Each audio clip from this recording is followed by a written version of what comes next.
Welcome. So in this video, we're going to be talking about my dividend investor portfolio. Pretty much if I made any major changes from my previous video, any buys, any sales. But no further ado, my name is Reggie. I'm Reggie the Investor, and I started this portfolio last year on September the 5th. I deposit $200 each and every month, $100 on the 8th, and another $100 on the 23rd of each and every month. I've already made my deposit for July 23rd, which brings my current net worth of the portfolio to $2,509.32. Right before we do get into my holdings, I want to say I appreciate you for even clicking on this video, and also appreciate you guys for getting me to 151 subscribers. If you're not already subscribed, hit the subscribe button. I do post daily shorts about my portfolio, so I can be as transparent as possible with you guys and make it feel like you guys are in the journey with me, right? So hit the subscribe button. It'll be greatly appreciated. If you got any comments, questions, or critiques as well about the portfolio, put it in the comments below. It'll be greatly appreciated as well. So let's go ahead and get right into my holdings. I hold a total of 15 different positions, technically 14. Reason I say that is I hold 3 ETFs, and 2 of the 3 ETFs do contradict each other, which is going to be VOO and SPY.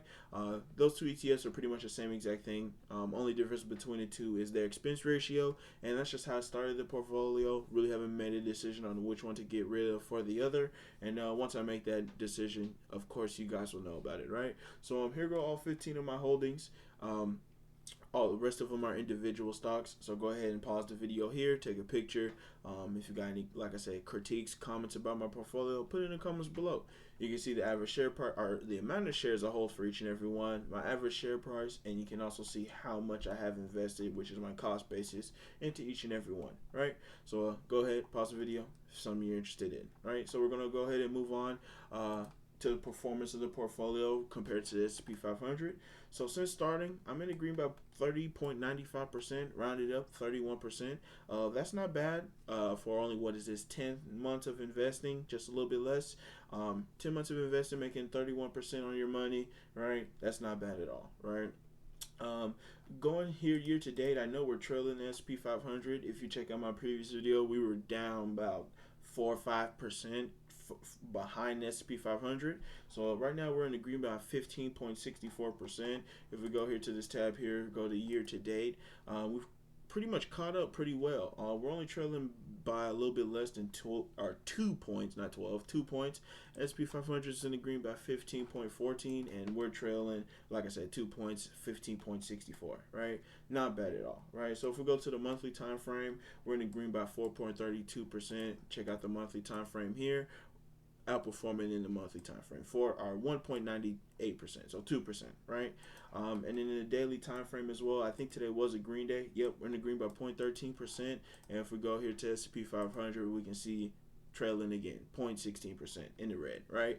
So we're doing good. We're outperforming on these time frames, which is going to get us above the S&P 500. Hopefully by the end of the year, we're outperforming by another 5-10%. That would be great, right?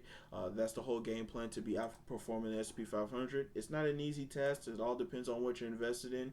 And yeah, so I'm here for the dividend income. Sooner or later, want to be living off of dividends. While we're talking about dividends, let's go ahead and check it out.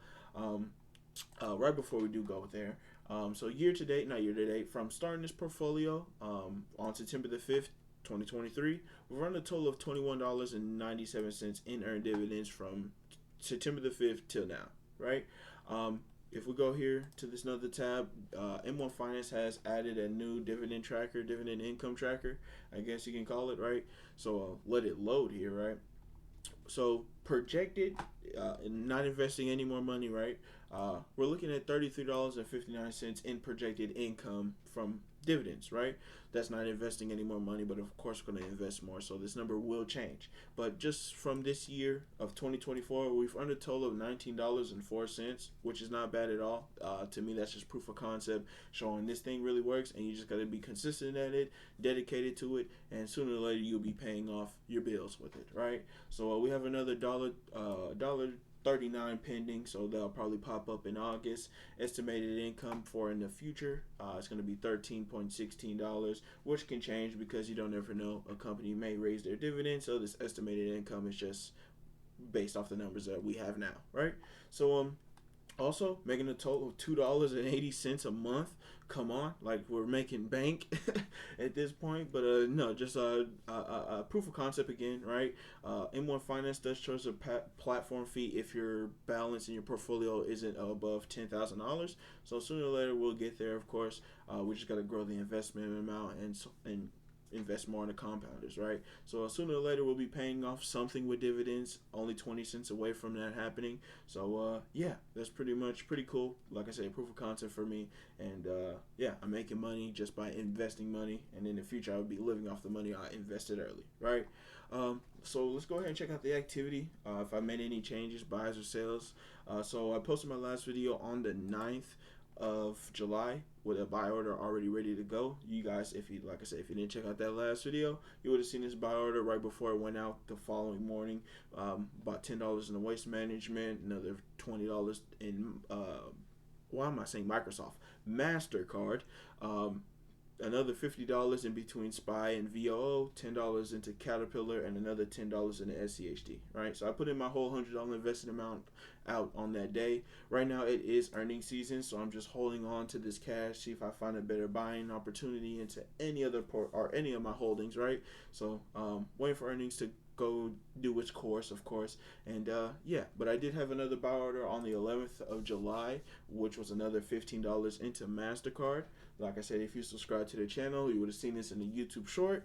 And you know, right before the buy order goes out, you'll see it, right? I'm not saying I'm doing calls or anything like that. This is just me proving to you guys that I'm being as transparent as possible, trying to include you into my investment journey, right? So another $15 in the MasterCard on that day, all right? As you can see, M1 Finance took out their platform fee, and then on the 18th, we did earn another dividend from Intuit, $26, not dollars, or 26 cents from Intuit. Sooner or later, it'll be dollars one day, right? But yeah, another piece of passive income that did come in, proof of concept, of course, and that's just pretty much what I'm looking for in this portfolio, right? So yeah, that's pretty much how the portfolio is doing. If you made it this far into this video, I want to say I appreciate you for even watching this long. Usually if you watch 7 minutes of my videos, not a lot of people do that, right? So I greatly appreciate you for even being here. So go ahead and hit that subscribe button if you don't mind. All right, enough chitty chat about the subscribe button. Let's go ahead and move on to the portfolio again. So yeah, like I said, it is earnings season. I do use Qualtrim, Joseph Carlson's platform. It's very eye appealing to me, very attractive. So easy for me to understand numbers as well on here as well. I also use what's it called, Alpha something, Alpha Search. I forgot already. I don't be on there too much, but yeah. So this is a platform that I do use to see when earnings are coming up. Also have the transcripts to earnings calls if I can't listen to it. And yeah, so Lockheed Martin did report earnings today. They actually did beat on earnings.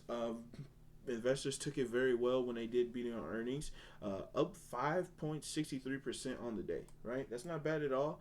Of course, that's what I like to see, but I'm not mainly here for the price growth. I'm mainly here for the dividend growth. So as long as they continue to make that free cash flow, make more dividends, increase their dividend year by year, you know, I'll continue to invest into this company unless I see otherwise, right? Unless my thesis change, whatever, right? So Lockheed Martin did beat on their earnings pretty well. That's great. Hopefully the rest of my companies do the same thing. So tomorrow, which is the 24th, Waste Management will be putting out their earnings, and I don't think investors are thinking it's going to be too well. Down 2% on the day before earnings have even been blown out. I don't know if they're going to be reporting earnings on the morning or in the afternoon. I do have to check that out, honestly.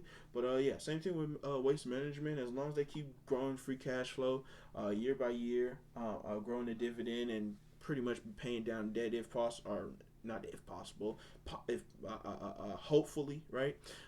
Also continue to buy back shares as well. Growing that earnings per share, that would be great, right? We are here to invest in compounders, grow at least 10-15% a year to outperform the S&P 500 by a decent margin. And yeah, so far it's doing well, 21% in the green for the year to date. So yeah, I'm gonna continue to invest in Waste Management unless I see otherwise. I'm still doing a little bit of research on the acquisition that they plan on doing, right? Not really too confident in it, to be honest with you guys up front.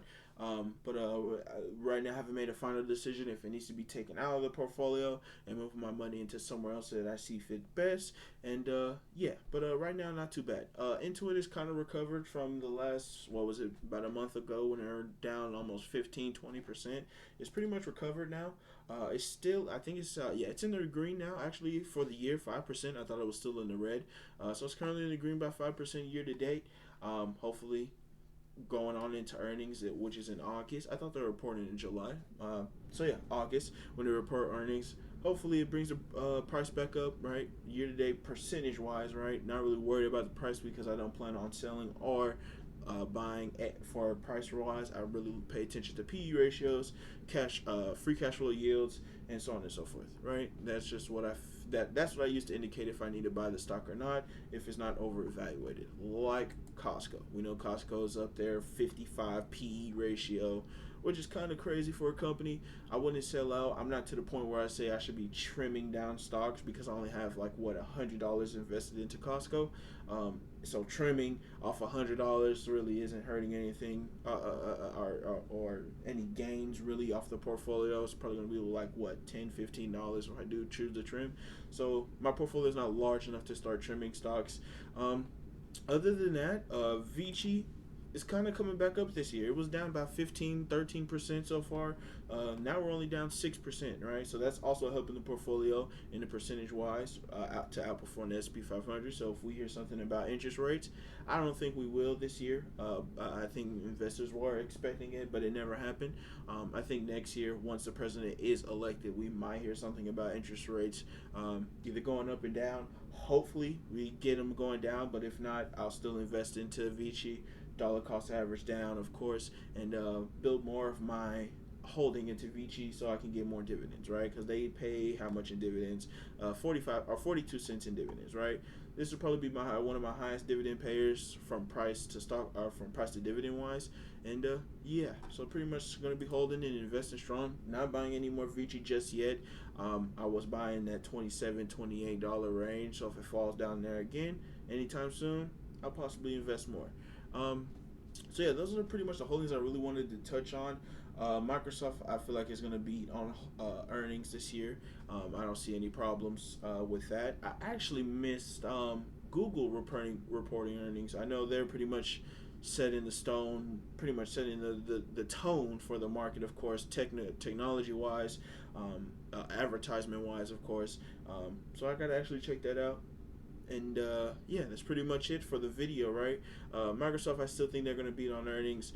SP Global, I also think they'll beat on earnings as well. Other than that, rest of my companies, I'm not really nervous on earnings. That's what I'm forgetting. American Express, don't think they beat earnings. No, because I think they were down around 2% on the year. I can't remember in this video. Wow. But yeah. American Express, I do not think they beat on earnings, so they did trade down by 2%. I wasn't too frustrated about it because they weren't the revenue wasn't too bad, free cash flow wasn't too bad. It was about like 2% difference from what the analysts were expecting, and I didn't see it as a buying opportunity. I wanted it to go down a little bit lower if they weren't beating on earnings. Possibly will buy some here soon. If we do have another dip, I don't think it fully recovered from that last dip, but we're pretty much at the same price it was before. So yeah, holding off on buying any American Express, but right now, like I said, I'm gonna hold all my deposit of $100 this month into cash, and yeah, leave it as is. So hopefully that's everything in the video. I hope I didn't miss anything. If I did, put it in the comments below. If you made it this far into the video, again, I greatly appreciate you, for real. This is helping me with my YouTube algorithm. It's helping me with the YouTube statistics as well, which have been doing really well. Like I said, appreciate you guys for even being here. I appreciate you being a part of my journey. Hopefully your journey's just doing as good as mine. If not, hey, sometimes we have our moments where we have to reevaluate, take a step back, and think, right? So right now, I don't think I hit that point yet. Like I said, I try to be up top with each and every one of the companies, are now up top, up to date to each and every one of the companies I'm invested in. And like I say, if I see fit for another one to be added, that will be most definitely happening. And if I see fit one needs to be sold, that will most definitely be happening. Like I said, you'll see it in a YouTube short, if it's not on a long form video like this. And yeah, quick thing to touch on as well. I didn't touch on this. I did not take any margin out. This buying power of 2,600, not true. The only buying power I have is just $122. I won't be margining, or what is it called? Loaning money into the portfolio. I am not in any rush to get this portfolio double the price it is now. And I don't feel like paying interest at all either. It's going to be like 9-10%, right? And I don't have a bad credit score neither, so it might be 8 or 9, right? But yeah, so let's go ahead and end the video there. Like I said, I appreciate you. Thanks for watching, and I'll see you in the next one. Peace out.